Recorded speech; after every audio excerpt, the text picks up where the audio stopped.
Hello வாங்க. இப்போ நான் காரா பூந்தி போட போகிறேங்க. அதனால் இப்போது இரும்பு கடாயை வச்சு எண்ணெயை காயிட்டன்னு விட்ருக்கேங்க. இப்போ மாவு நம்ம எப்படி அதை கரைச்சி எடுத்துக்கலான்னு பார்க்கலாங்க. ஒரு சின்ன டம்ளரால் ஒரு டம்ளர் கடலை மாவு எடுத்துருக்கேங்க. அதை இப்போ ஒரு பாத்திரத்தில் நம்ம கொட்டிக்கலாம். இப்போ நான் ஒரு பாத்திரத்தில் கொட்டிட்டேன். கொஞ்சமாக அதில் உப்பும் போட்டுக்கலாம், கொஞ்சோண்டு ஒரு சிட்டிகை போட்டுக்கலாம், காரத்தூளும் போட்டுக்கலாங்க. அதையும் போட்டாச்சு. கொஞ்சமாக மஞ்சாத்தூளும் போட்டுக்கலாங்க. கலருக்கு தான் நாங்கள் போடுறோம். கொஞ்சமாக போட்டாச்சு. இதை நல்லா நம்ம தண்ணி ஊற்றி திட்டமாக கரைச்சி எடுத்துக்கலாங்க. ஆப்ப சோடாவும் போட்டுக்கலாங்க. இந்த மாவில் மாவு இதை மாதிரி நம்ம கரைச்சி எடுத்துக்கலாம். இந்த அளவுக்கு தான் நம்ம மாவை கரைக்கணும். ரொம்ப திக்கவும் இருக்கக்கூடாது, ரொம்ப தண்ணியாகவும் இருக்கக்கூடாதுங்க. இந்த பதத்தில் நம்ம எடுத்து ஊற்றிக்கலாம். நல்லா காரா பூந்தி நல்லா வருங்க. இதை மாதிரி நம்ம எடுத்துட்டோம். இதில் இந்த மாவை கொஞ்சம் கொஞ்சமாக ஊற்றிக்கோங்க. ஃபஸ்ட்டு நம்ம எண்ணெய் காஞ்சிச்சோன்னு ஒரு சொட்டு விட்டு பார்க்கலாம். இப்போ எண்ணெய் காஞ்சிடுது. இப்போ இதை நம்ம ஊற்றி கொஞ்சம் கொஞ்சமாக நம்ம தட்டி விடலாங்க. தட்டி விடலைன்னா கூட நம்ம இது மாதிரி கையால் இது மாதிரி பண்ணிக்கலாங்க. அனலை கம்மியாக வச்சுக்கோங்க. அதே டம்ளரில் நான் ஒரு டம்ளர் கடலை மாவு எடுத்துருக்கேங்க. 2 டம்ளர் எடுக்க போகிறேன். இப்போ ஓம்படி தாங்க போட போகிறேன். இது 2 கப்பு. இந்த டம்ளரால் 2 டம்ளர் கடலை மாவு எடுத்துருக்கேன். இதை ஓம்பொடி போட போகிறேன். அதில் லைட்டாக ஒரு 1/4 சிட்டிகை உப்பு போட்டுக்கலாங்க. உப்பும் போட்டாச்சு. காரத்தூள் கொஞ்சம் ஒரு சிட்டிகை போட்டுக்கலாம். கெட்டியாக பிசைஞ்சு எடுத்துக்கலாங்க.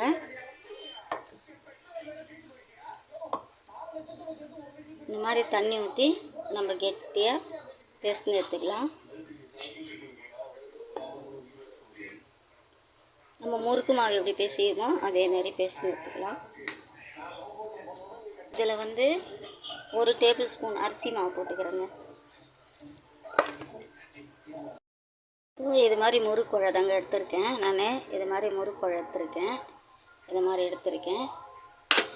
இதே மாதிரி சின்ன சந்து ஓம்பொடி புழியறதுக்கு இந்த மாதிரி சின்ன சந்து எடுத்திருக்கேங்க. நான் இது மாதிரி எடுத்திருக்கேன். அதே மாதிரி முறுக்கு புழியறதுக்கு இதில் போட்டு தாங்க நான் இதில் புழிய போடுறேங்க. இதை எடுத்திருக்கேன். இதில் போட்டு தான் நான் புழிய போகிறேன்னு. ஓம்பொடி இதில் தாங்க புழிய போகிறேன். இந்த மாதிரி முறுக்குழையில் எண்ணெயை தடவிக்குங்க. இந்த மாதிரி நம்ம தடவிட்டோம்னாக்கா நம்ம ஓம்பொடி போடுறதுக்கு ஈஸியாக இருக்கும்.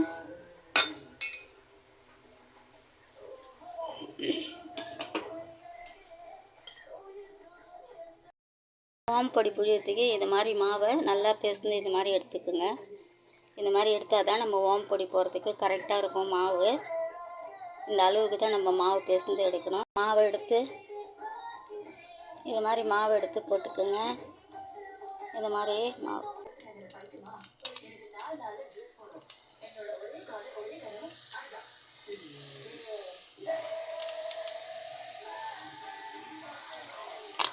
இப்போ நம்ம பூஞ்சி விட்டுருக்கோங்க. திருப்பி விட்டாச்சு.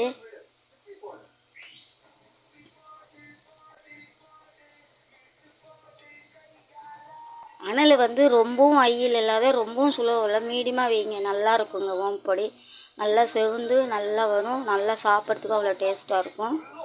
பாருங்கள், ரொம்ப ப்ரௌன் கலராக வந்திருக்கும். இதையும் நம்ம பாத்திரத்தில் போட்டுக்கலாம்.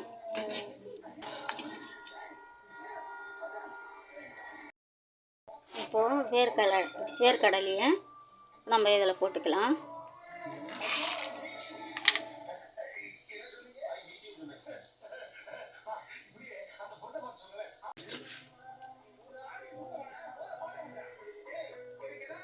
இப்போது இதையும் இதில் கொட்டிக்கலாம்.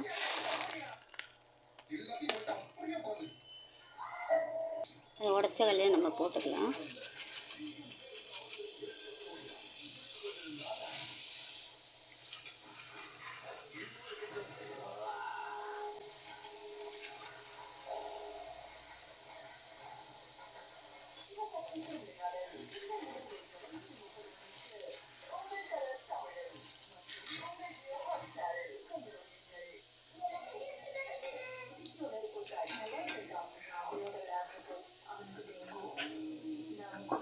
இப்போது அந்த உடச்ச கடலையும் எடுத்து நம்ம இதில் போட்டுக்கலாங்க. இப்போது அந்த உடச்ச கடலையும் இதில் போட்டுக்கலாம்.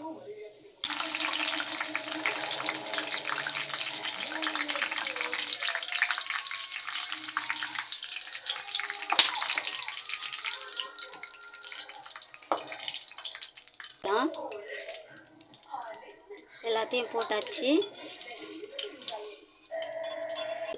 மாவு கடலை மாவு போட்டேன், 1 டேபிள்ஸ்பூன் அரிசி மாவு போட்டேங்க. அதேமாதிரி ஓமப்பொடிக்கு 2 சின்ன டம்ளரால் 2 டம்ளர் கடலை மாவு போட்டேங்க. 1 டேபிள் ஸ்பூன் அரிசி மாவு தான் போட்டேன். இதுமாரி தீபாவளிக்கு நாங்கள் இது மாதிரி பண்ணியிருக்கோம். பாருங்கள் எவ்வளோ வந்திருக்கு பாருங்கள். நம்ம கடையில் வாங்கினா கூட இவ்வளோ வராதுங்க. இப்போ எனக்கு 1.5 கிலோ மிச்சருக்கு மாதிரி வந்திருக்குங்க. வேணும்னா நீங்கள் முந்திரி கூட போடலாம். எங்கள் வீட்டில் அவுள் இல்லைங்க, அதனால் நான் அவுள் போடலை. இதெல்லாம் நான் போட்டிருக்கேன். பாருங்கள் எப்படி இருக்குது பாருங்களேன். நீங்களே பாருங்கள் எப்படி இருக்குது பாருங்கள். எப்படி இருக்குது இதை பார்த்துட்டு எப்படி இது நீங்களும் இதே மாதிரி செஞ்சு பாருங்கள். செஞ்சு பார்த்துட்டு உங்கள் ஃப்ரெண்ட்ஸுக்கெல்லாம் சொல்லுங்கள், உங்கள் சொந்த பந்தத்துக்கெல்லாம் சொல்லுங்கள். நீங்கள் சாப்பிட்டு பார்த்து டேஸ்ட் எப்படி இருக்குதுன்னு பாருங்கள். பார்த்துட்டு லைக் பண்ணுங்கள், ஷேர் பண்ணுங்கள், கமெண்டில் சொல்லுங்கள். எனக்கு ஆதரவு கொடுங்க. பாய்.